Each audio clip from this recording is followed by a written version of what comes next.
It's the fall sports season, and that means that the school year is back in session and you're planning road trips for Nebraska football games and following your kids around to their different events. Stop telling yourself you'll upgrade your car someday and do it now.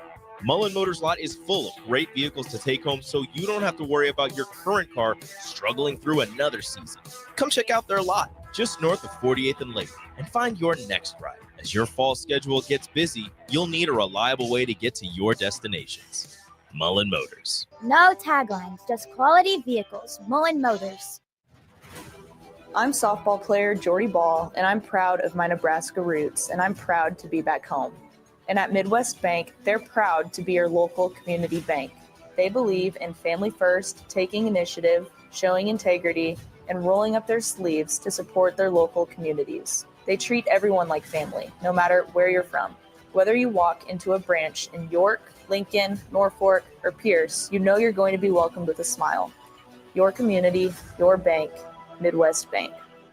Looking for a place to relax and unwind after a busy day? Cigars Lounge at 8th and Q in the Haymarket is the perfect place to enjoy good company, a cocktail, and of course a cigar. Visit Cigars Lounge on Tuesdays for Top Shelf Tuesday and enjoy 50% off select spirits. Cigars Lounge offers Perdomo, San Cristobal, Rock Patel, and more of the top stogie brands that you know and love. But that's not all. If you mention this ad between noon and 5 p.m., you'll receive 15% off your entire tab just by mentioning the ticket. Check out Cigars Lounge today at 8th and Q in the Haymarket.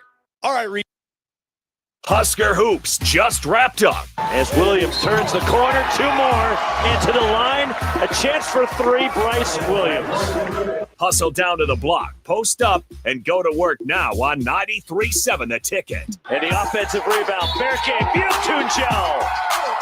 The post-game post-up is sponsored by Action Plumbing, Heating, AC, and Electrical, and Lincoln Wall-to-Wall Wine and Spirits. There's a CJ, same spot, Sanderson. He is red hot. A siege in the head, half court. Eulis could have been goes, and it counts. Aaron Eulis with a half court three. On 93.7 The Ticket and theticketfm.com. Well, welcome in. Let's talk about it. 402-464-5685. Wisconsin takes down Nebraska. Final score of 83-55. Welcome into Hoops Postgame. I'm your host, Austin Orman. Postgame is brought to you, as always, by the great people over at Action Plumbing, Heating, AC, and Electrical, as well as Lincoln Wall-to-Wall Wine and Spirits. I'm overmodulated. I'll turn myself down. Let's see. That's getting a little better. Yep, we'll call that just about good. Again, 402-464-5685 if you have any thoughts here. Let's just jump straight into it here on the YouTube stream. Kriha says, this team just gets more and more embarrassing each time they come out, and Nebraska is so good at losing by 30 on the road. Not content to give threes records, and Gary leaving his gym shoes at home. Yeah, not a great day for anyone wearing Husker red. A great day for the homestanding Badgers in white. They shoot 17 of 37 from three. That's a whopping 46%. Wisconsin started the day off 5 of 6 from long range in helping build a 19-2 advantage over Nebraska that the Huskers would cut all the way down to 3 points. Nebraska got it to a 24-21 game with about 6 minutes to go in the first half. And then from there, all Wisconsin. 402-464-5685, the number to the Sartor Heyman Jewelers text line, or drop a comment on stream like Kriha is watching on YouTube. There's really not much to get into from the game. Nebraska only had one player in double-digit points. That was Bryce Williams, who ends up with 11 points. He was 4 of 12 shooting overall. Juwan Gary, 5 points, 9 rebounds. Berke Butunjel, 7 points and 6 rebounds for him. Andrew Morgan had 5 and 5. Raleigh Wooster, 7 points, 3 rebounds, and 4 assists. First big story to talk about, Nebraska switched up the starting lineup again today. Last time it was Aaron Eulis into the starting lineup. He replaced Raleigh Wooster. Today, Eulis was out of the starting lineup, as was Braxton Mia. They were replaced by Sam Hoiberg and Andrew Morgan. So Nebraska's starting lineup looked like Bryce Williams at the point, Sam Hoiberg at the 2, Juwan Gary at the 3, Berke Butunjel at the 4, and Andrew Morgan at the 5. Didn't look great for the Huskers. They got down 19-2 early on. Like I said, they would cut it to 24-21. And then they missed a few shots that would have continued that run for them. got them back tied, or even when Wisconsin broke that run, Nebraska had a few looks that were good looks, that were open looks, that they just didn't hit. So Wisconsin goes on an 8-0 run to get it to 32-21. They get up to 40-23, back to that 17-point margin before a quick 5-0 run from Nebraska to end the first half. I think it was in a siege in 3 and a layup to beat the buzzer by Bryce Williams. But in that first half, Wisconsin made 9 threes. They were, I believe, 9 of 19 from 3 in the first half.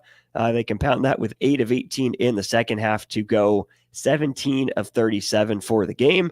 And then Wisconsin again starts the second half out on a little 12-5 run, get up by 19 points, and then the lead slowly ballooned from there. 83-55, the final.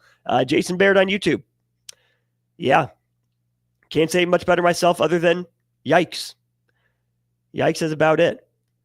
That is really just a summation of the game. Yikes. It happened again, is the other unfortunate part. Not only the road blowout by 30, right? We saw that for Nebraska on the road against Michigan State. We saw that for Nebraska on the road against Purdue. But Stephen Bardo on the call, alongside Kevin Kugler, forget execution, Kevin. Can you play as hard as your opponent? And I'm questioning that for Nebraska right now. Whoa. Forget execution. Can you play as hard as your opponent? And I'm questioning that for Nebraska right now.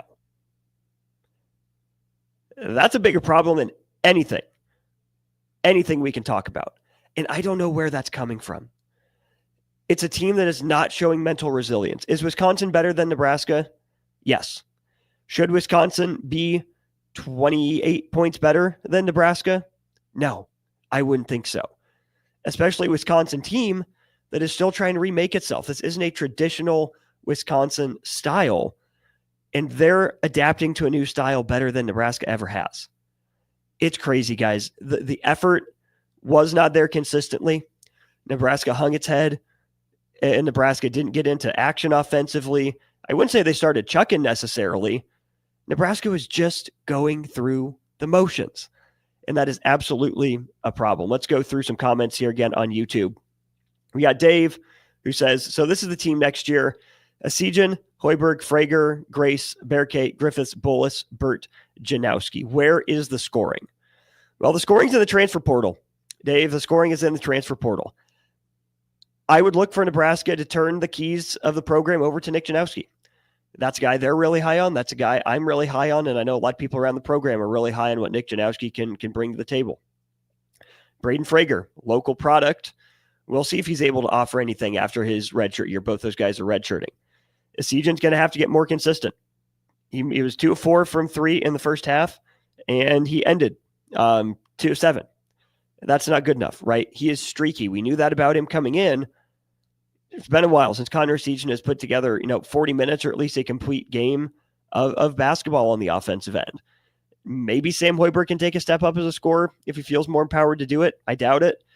Bearcay, that's another guy that you hope is ready more next year than this year. But I don't know just how confident Bearcay is going to be going into next year, because I don't know if he knows what his role is. I don't know if he sees the vision for himself in the future at Nebraska. Honestly, I don't. I'm not saying he's not a good player. I don't know if it's circumstances. I don't know if it's choices. I don't know if it's roster construction. But this is not the way I anticipated Nebraska using Bearcay Boyuktanjel, right? Especially if they see him as a guy who has skill and can stretch the floor.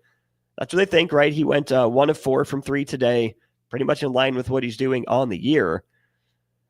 It's tough times, guys. It's a lot of looking forward. It's a lot of we don't know what comes next for this team or for this program. And I think that goes for a lot of the guys on the team as well. So, yeah, the scoring, I think, would be Janowski. I think you look to Bearcay, Boyuktanjel, Gavin Griffiths. If he sticks around, he got a little bit of run late in this one, ended up playing the last 4 minutes of the game, missed his 1-3 that he took. Roster's not in a good spot right now. Kriha, is it a coincidence that every team has a record shooting night against us? No, at this point, it's not a coincidence. It is absolutely not a coincidence. Nebraska still has not made any wholesale changes to its defense, and they're in the middle of the season, right? I'm not saying Nebraska can scrap everything and move on, find something new to do. But man, what do we see effort-wise from Nebraska would tell you they would be any better in a different scheme, right? There was a stretch in the second half where things really unraveled for Nebraska. I believe it was 3 straight possessions. Wisconsin hit threes. No one matched up on a skip. No one guarded Blackwell, just dribbling the ball up the court after an offensive or after a defensive rebound. And then again, no one matching up, no one communicating in transition. Bang, bang, bang. 3 hits from long range from Wisconsin. And again, they rolled from 3, 17 of 37. There weren't many tough looks, though. There were a lot of catch and shoot looks. There were a lot of in rhythm, off the dribble looks. Who were the culprits? It was John Tanji, 5 of 11. John Blackwell, 4 of 7. Kamari McGee went 3 of 5. Even Nolan Winters stepped out and hit a couple. They held Max Klesmet to 2 of 8 from long range. He and Esijan were essentially a wash in this one. But Klesmet was more well-rounded. 8 points, the same as Esijan, but 7 rebounds and 3 assists in 26 minutes. Whereas Esijan had just 2 points, 2 assists in 26 minutes or 22 minutes as well. So, no, it's not really a coincidence that this continues to happen against Nebraska. They haven't made a lot of changes to their defensive coverage. And even if they did, like Stephen Bardo said, the effort's just not there right now, right? They're forgetting the scouting report. They're not staying locked in. They're not there on the catch. And part of that is effort.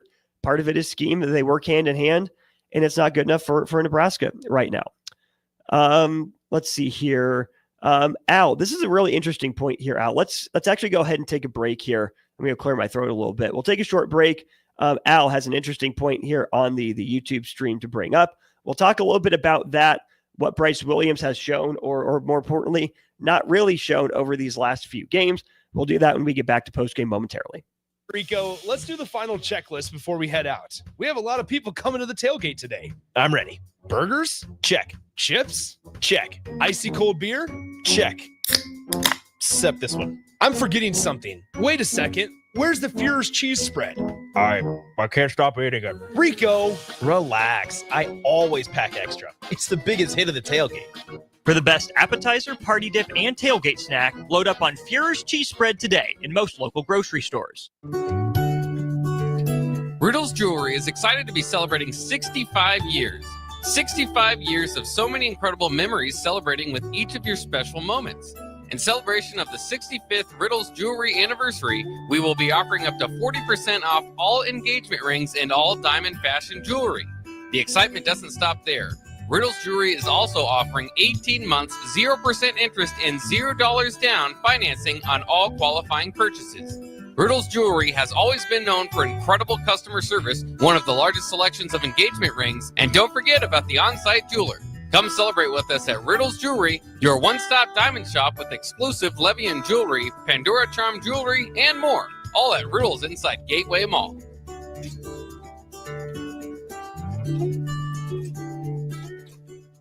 Mulberry Barbecue by Single Barrel is the answer to all your lunch and dinner cravings. They have everything from smoked turkey sandwiches to brisket burritos to burnt-in sandwiches and pulled pork. Try a dinner plate option of barbecue nachos, a half-smoked chicken, a full slab of ribs, and so much more. Don't forget their great sides like mac and cheese, cheesy potatoes, barbecue beans, or red slaw. Mulberry Barbecue by Single Barrel, open Monday to Saturday from 11 a.m. to 8 p.m. at 11th and Cornhusker Highway. Garage doors can be expensive. Are you keeping yours in the best condition possible? This is Cameron Hall with Doors Plus. Doors Plus is a locally owned business that prides itself on the fast, reliable, and friendly service. Doors Plus offers flexible scheduling so you can book an appointment that fits your busy day. My team and I will come out to your property, both commercial and residential, and provide you with the necessary information you need to make sure your garage door is in working and smooth condition. Give Doors Plus a call today at 402-590-5800 to book an appointment and learn more about our preventative maintenance plans. Doors Plus, garage doors, and more. What's the radon level at your home? Don't know? Find out with a call to Bryant Air Conditioning and Heating. Make sure your home is safe with a radon check from Bryant. If you've already tested, ask Bryant for a free estimate for mitigation. Once completed, you'll get a report showing how much safer your home is. When it comes to radon, call Bryant. 467-1111 for testing and mitigation. Bryant Air Conditioning, Heating, Electrical, and Plumbing. We do whatever it takes. Constructors is now hiring for all positions, with laborers starting at $23 and up based on experience. Constructors has immediate job openings for laborers, mechanics, bridge builders, operators, and drivers. Start your new career today. Constructors offers great pay, health, dental, and vision insurance, paid time off, paid holidays, and so much more. Join the crew today and be a part of Nebraska's oldest paving company dating back to 1908. For a complete list of openings and to apply online, visit constructorslincoln.com. We are back here to post-game coverage of Nebraska men's basketball, brought to you by Action Plumbing, Heating, AC, and Electrical, as well as Lincoln Wall-to-Wall Wine and Spirits. Make sure you check both of them out. Really appreciate them and what they do for us here on postgame. I'm your host, Austin Norman, taking your thoughts here as long as you have them, 402-464-5685, or by leaving comments on stream. That's where we're headed back to right now. Al on YouTube says, nobody from the Huskers wants to shoot the ball anymore, including Bryce Williams. So, funny enough, Bryce Williams took tied for the most shots on the team. He took 12. So did Juwan Gary. Connor Seaton ended up taking 10 shots, and Bearcade Weekton took 9 of them. It has been, I'd say almost definitively, the worst 2.5 or 3 week stretch of Bryce Williams' tenure at Nebraska. And that's a lot. It's saying a lot. I mean, Bryce Williams has been a good player for Nebraska for the last year and a half. He really has. But man, when Nebraska has needed him to step up on the court in ways that people see, we haven't seen it. Fred Hoiberg did give Bryce Williams credit for calling a team meeting at some point this last week. Don't know what was said, don't know how it went, and don't know what went down in there, but whatever it was, wasn't good enough again today for Nebraska as the Huskers lose at 83-55. To my eye, watching on the TV broadcast and even a little bit in person, Bryce Williams just looks lost right now. He looks like he's floating. He looks unconfident. He looks unsure of what exactly it is he's doing. And that's a problem for Nebraska that needs him to take over, provide organization, provide structure, and help this team get back on the right winning track. There were so many times today, especially, where Bryce Williams just got caught in the middle. Kind of had the same thing at the end of the game against USC as well. But if you look at Bryce Williams' game score, so this is a metric that's put together by John Hollinger. It's similar to like points scored, right? So closer to 40 is better. 10 is pretty much an average performance. So going back to Iowa, Bryce Williams had a game score of 18.4 when he scored 28 points. Against Purdue, it was a 6. Against Rutgers, 15.7. Against Maryland and USC, right about 11. Which tells you Bryce Williams has really been an average player for Nebraska. And Nebraska needs more out of him than average. If Bryce Williams is just an average player, that's not good enough for Nebraska to win again this season. Plain and simple. When Bryce Williams is cooking, when Bryce Williams is confident and engaged, Nebraska can be really dangerous. Problem is right now, Nebraska is really dangerous, except it's just to themselves. And a big part of that is that Bryce Williams looks lost. It's that he looks confused. It's that he looks hesitant. It reminds me a lot of a guy who's struggling to get a hit in baseball, where you go up to the plate with a plan, or so you think. You see that first fastball whiz by, is maybe a little faster than you expect, and then you got to really gear up. I don't know if I'm going to hit. I'm just going to swing as hard as I can and see what happens. Except that's not necessarily really what Bryce Williams is doing, right? He hasn't necessarily forced the issue. That was part of the problem against USC, is that Bryce Williams maybe didn't take over until it was too late. Maybe to some degree the same against Purdue and Michigan State earlier in the season as well. Because it's not like Bryce Williams is just putting his head down, attacking the rim, going to get his. He can't do that. He shouldn't do that. But when he has opportunities to do that, he passed him up today a few times. The other example that I would go to would be the end of USC. Bryce Williams gets a rebound or a loose ball, and there's like 6 seconds left on the clock. Bryce, Nebraska needs you to take that last shot. You're the guy that can create a little bit off the dribble. You hit the big one against Iowa. You hit a big one against Rutgers as well. What does Bryce Williams do? Tries to pass it up to Aaron Eulis when Nebraska needs a 3. They were going to get the ball to Bryce Williams anyways. Why did he give it up? That moment against USC was one that I think is emblematic of just Bryce Williams just kind of guessing. I don't know if it's going through the motions. I can't tell you how hard he's playing, but he looks like a guy that's guessing. a lot of the decisions he makes on offense where he has to be good, plain and simple, he's been wrong. When he needs to attack and have a mismatch, he doesn't go at it. When he needs to maybe swing it, he's forcing a tough one. It's just really been a struggle for Bryce Williams, and it's not something I expected from a guy that looked like he was confident in his role. I mean, especially coming out of that tournament in Hawaii where he gets MVP. Since then, Bryce Williams has shot 500 or 50% or better from the floor 3 times out of the 6 games, 7, I guess, today. That's not very good. He's taken double-digit shots in most of them, but he's only made 10 field goals against Iowa out of the 28 points. But even that was a barely above average game score. Bryce Williams is not being an impact player. He's not being a difference maker for Nebraska, and that's a lot of it. Juwan Gary, 2 of 12. That's a lot of shots, not a lot of makes for a guy that is being asked to do probably too much on the offensive end. This starting lineup didn't work for Nebraska. Again, it was Hoiberg, Williams, Gary, Boyuktanjel, Morgan. There are only so many buttons that Nebraska can push.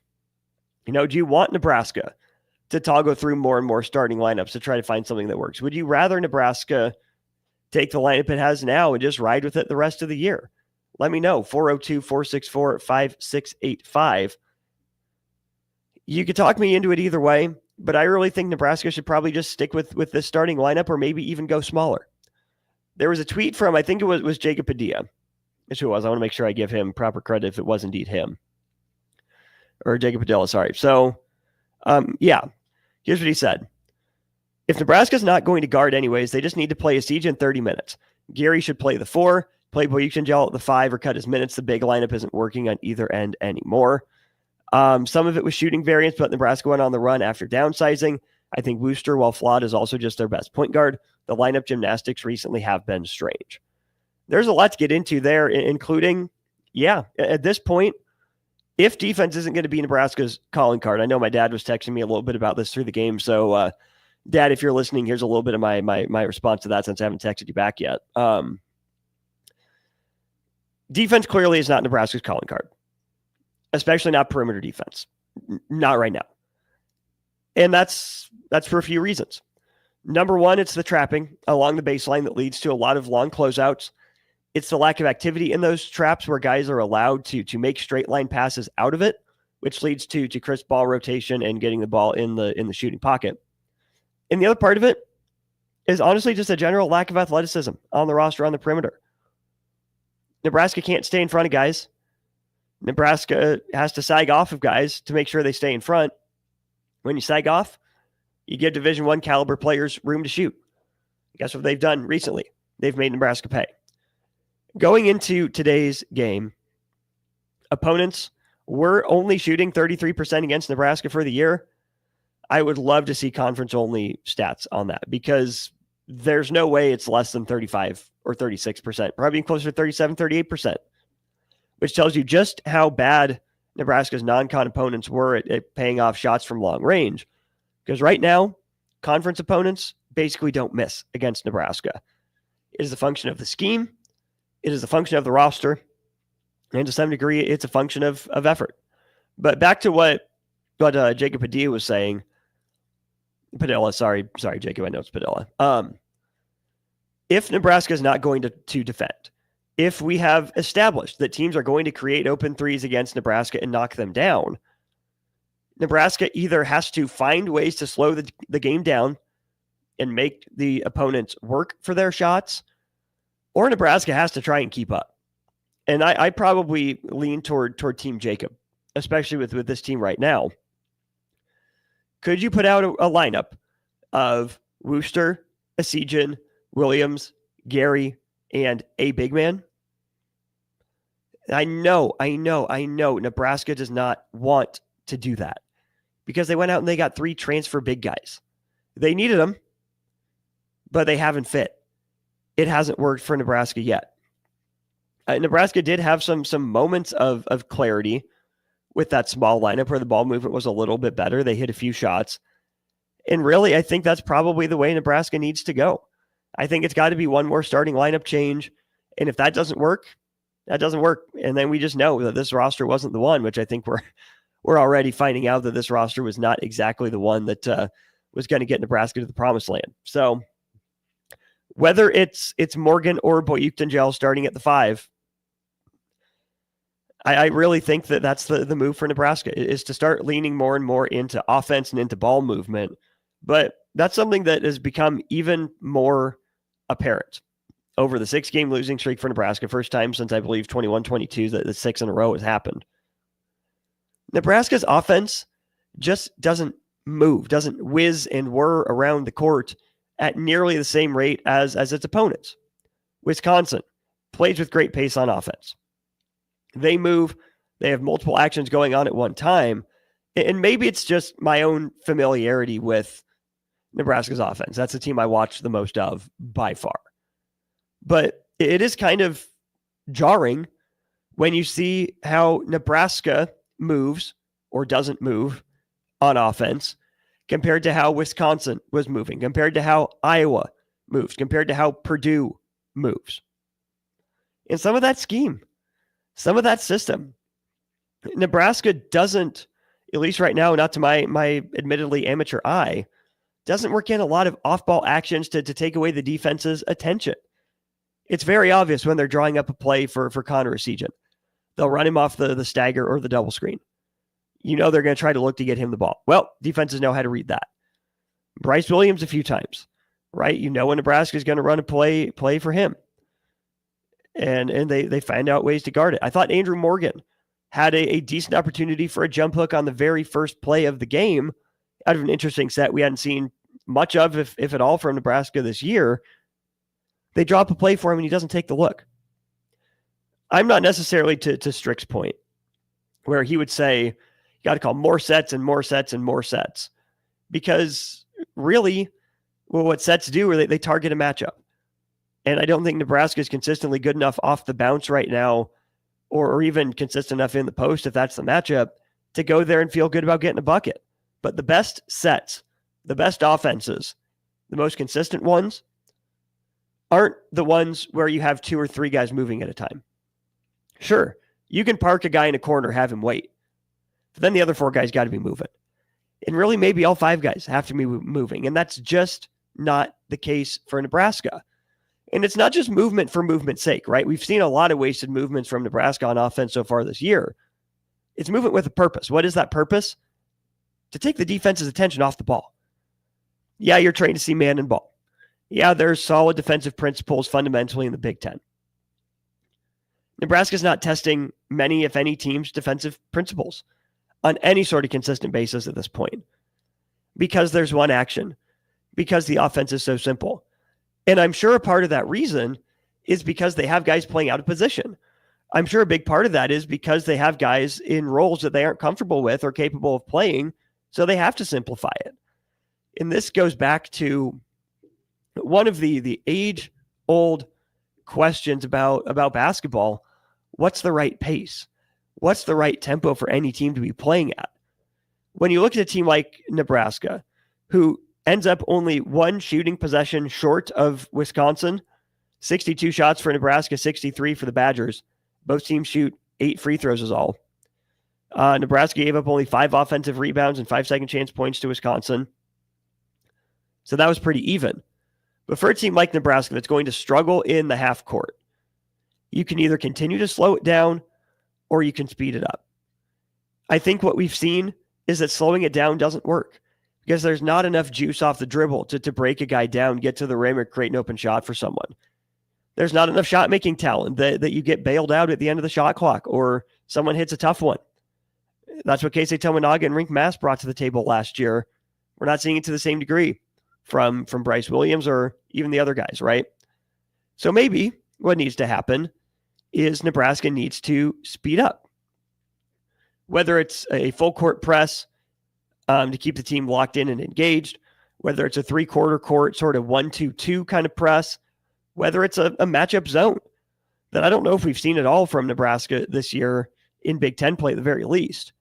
That's what I thought Adam Howard was bringing with him from South Alabama, were some matchup zone principles that we're just really not seeing from Nebraska at all. Is the right move for Nebraska to slow down? I don't think so. Because Nebraska doesn't have the juice to operate in the half court. But I don't know if Nebraska's athletic enough to speed teams up. I really don't think full court pressing is the answer necessarily either.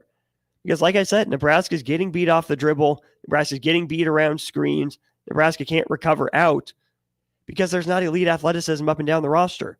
So what we're seeing is a team that right now is absolutely in a backslide. Losers of 6 in a row, dropping to 12 and what is that now? 12-7 overall, including 17th in the Big Ten. You know, that's a problem, right? If you can't slow down and execute better, and you can't speed teams up and force turnovers because you're not athletic enough, we're seeing a roster stuck in the middle with no easy way forward. Got a couple more comments, a couple more texts to get to here. We'll take a short break, be back, wrap up postgame after this. This is James Harrell with NP Dodge Real Estate. When I became a licensed realtor, I wanted a brokerage that would help me grow in my new career. I found that in Lincoln First Realty. When Lincoln First was acquired by NP Dodge, the training and support I received only got better. I love knowing I have the power of the NP Dodge brand behind me. I would recommend NP Dodge to new agents looking to jumpstart their real estate career and to current agents who want to take their business to the next level. Expand your career with NP Dodge. Call Eric at 402-434-2222. It's game day at Raising Cane's. If you want to order like a champ, it's the action off the field you need to focus on. The only play you're running is chicken. So what combo are you picking? Make it a perfect season. We've got tailgates of hand-battered, cooked-to-order chicken fingers and cane sauce, and jugs of freshly made tea and lemonade. All available to order online or on our app. Touchdown! This season is about to be unbeatable. Raising Cane's Chicken Fingers, one love. Are you ready for a new opportunity? Check out Sandhills Global. Join a dynamic team where your skills are valued and your career can soar. We offer full-time positions with a 4.5-day work week, competitive pay, excellent benefits, and a positive work environment. From IT and marketing to sales and finance, we're looking for talented individuals just like you. Apply today at sandhills.jobs and take the first step towards an exciting future. That's sandhills.jobs. Don't wait, apply now. Hey guys, it's your girl Jordan from Sartor Heyman Jewelers. Gentlemen, it's time to elevate your style with something from our men's jewelry and watch collection. Why not treat yourself to the ultimate in luxury?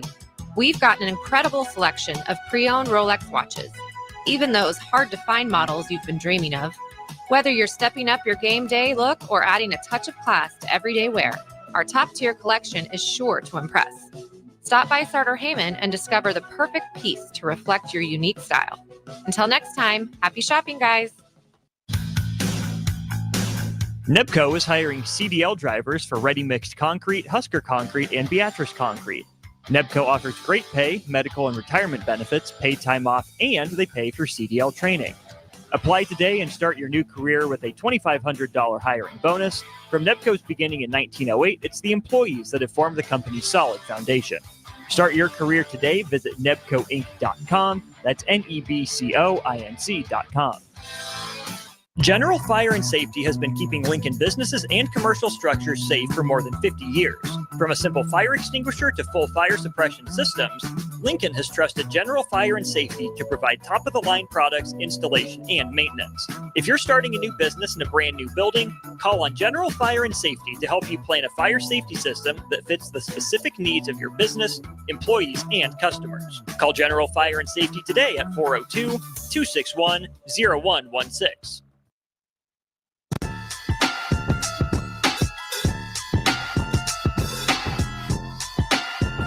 Back one final time with postgame here on Stream. Austin Norman with you. Thanks as always to Action Plumbing, Heating, AC, and Electrical, as well as Lincoln Wall-to-Wall Wine and Spirits for their sponsorship. Nebraska falls to Wisconsin 83-55. Huskers are now losers of 6 consecutive games. All right, to our Sartor Heyman Jewelers text line. Thunder Knock Collins. Let's be honest, we likely won't see another win this season, and that's sickening. Let's go through the rest of the schedule. We know what Nebraska has coming up. It's a matchup of number 17 teams. Problem is Illinois is number 17 in the country, and Nebraska is number 17 in the 18-team Big Ten. That'll be at home on Thursday at 7:30 Central Time. Then the Huskers have a 2-game West Coast road swing at Oregon, at Washington. Don't write off the possibility of a Nebraska win at Washington. That's not a very good team right now. Neither is Nebraska. I get it. It's on the road. It'll be a 9:30 body clock tip-off. No, just 8:30 body clock tip-off for Nebraska. No, 9:30. I was right the first time. 9:30 p.m. game, Central Time, a week from Wednesday in Seattle. Ohio State and Maryland come to Lincoln. Then Nebraska goes to Northwestern and Penn State before Michigan and Minnesota come to PBA. Nebraska will go to Ohio State and host Iowa to end the regular season. Right now, feels like there's only 2 wins left on the schedule. That's at Washington, and that's Minnesota at home. Now, that being said, we have seen this team play better than it has over the last 6 games. Okay. Am I going to tell you it's sunshine and roses? Absolutely not. Right now, Nebraska is trending toward missing the postseason, which would be a colossal letdown, a colossal failure of the season. But that's not to say Nebraska couldn't spring an upset, right? Think about how close Nebraska played Maryland on the road, right? You get the Terps at home. Nebraska had a 15-point lead on Iowa at one point on the road. And you get both those teams to come to Pinnacle Bank Arena yet as well. By no means am I saying Nebraska is going to win those games. But shoot, Minnesota has been playing some better basketball, right? They beat Michigan, they beat Oregon, both at home. Nebraska still does have 1, 2, 3, 4, 5, 6 home games remaining. Again, Thursday against Illinois, and then back-to-back home games in about a week and a half or 2. So I wouldn't write off the possibility of Nebraska maybe stealing a game that we don't have them predicted to right now. But I also can't say that with any certainty, the way that this team is playing right now, right? I go back one final time to that quote from Stephen Bardo on the broadcast today. Forget execution, Kevin. Can you play as hard as your opponent? And I'm questioning that for Nebraska right now. If we have to, at the end of this year, look back at the Iowa game, Nebraska leading by 15 points with 15 minutes to go, losing that game and calling that a turning point for the season for the worse, that would be a huge indictment of the culture of this team. I'm not going to say this program, but of this team. This is a senior-laden veteran team. That was a painful loss to Iowa. Watching Nebraska unravel the way it did with simple mistakes piling up on it. And then the same thing happening against Purdue, except it was from the tip, not just, from the 15-minute point on, essentially. If we, as Nebraska ball observers, are able to point back to a single moment in time where the team's results fell apart, that's a problem for any team. You can almost not really excuse it away with a young team, but it's understandable. Guys that are going through it for the first time didn't know how to get back on the right track. Right now, with this upperclassmen group and Nebraska struggling for answers, that would be a very, very sore spot, a very sour note to go into an offseason on if we have to point back to Iowa as the turning point for everything, because this group should be mentally tougher and should be physically better than it's showing right now. I don't think I'm out of line in saying that. I think a lot of people around the program would say the same thing, right? The standard was raised last year. Deservedly so. Now, Nebraska did lose a lot of its identity, right, in rink mass injury. I think Keisei Tominaga played a part in it as well. But what we have seen so far this year is the rest of the roster was not ready to step into that void, fill the holes, and become their own, legacy makers. Right now, it's a team that's living off of rink mass and Keisei Tominaga from last year. In plain and simple, that's not good enough. Al on YouTube says, Nebraska should just go small with Bryce, Connor, Sam, Gary, and Morgan, then play a zone because Nebraska should be quicker on defense too. I don't think that lineup is long enough to play an effective zone. I really don't, because zones still are not static. And Nebraska's had problems rebounding, and Nebraska's had problems with opponents getting hot from 3. You go to a zone as a changeup, right, to throw teams out of rhythm from time to time. I could see Nebraska breaking out again, whether it's a 2-3, a 2-2-1, a 1-2-2, three-quarter court, 1-3-1, whatever it is, as a changeup, just to try something different. They haven't done that yet. But Nebraska cannot go all in on playing zone because there are 2 ways you beat a zone. The number one way, the surefire way to beat a zone is to hit shots from the outside. And that's what teams have been doing against Nebraska anyways. Now, zones have success when they can condense, when they can keep you out of the middle, and they're not scared of you beating them from long range. When you're shooting well against a zone, it spreads it out even further. And what does that do? It opens up the nail for guys at the high post, and then you have a numbers advantage. You're playing 4-on-3 or even 3-on-2 a lot of the time. And that also opens up driving lane for driving kicks, where you still have help principles, you still have gap principles in zones. Zones are not an excuse to be lazy. And they're not just around to save fouls. The best zones are active zones with length and athleticism to play passing lanes, to be in two spots at once. And right now, Nebraska can't even be in one spot at once, right? Nebraska's about a step or two behind a lot of the time. I don't think playing zone would solve Nebraska's issues. In fact, it might just exacerbate them. There's no solutions right now, guys. We've talked through pretty much all of them over the last couple of weeks for this team. What could be done? Not much more. I think there's maybe one other lineup Nebraska could try and see if it has success. But then from there, it's on the players to take some pride, to show some effort, to hit some shots when they get them.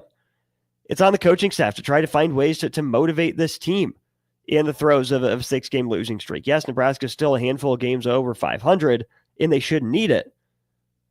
It's kind of an indictment of the team that the veteran guys do need some firing up right now. But that's the spot Nebraska finds itself in. It's not a good look for Nebraska. They lose their 6th straight game, this time a final of 83-55. That'll put a bow on our post-game coverage. Big thanks, as always, to our two great sponsors. They are Action Plumbing, Heating, AC, and Electrical, as well as Lincoln Wall-to-Wall Wine and Spirits. Thanks to Sartor Heyman Jewelers for their sponsorship of our text line, as well as our video streams.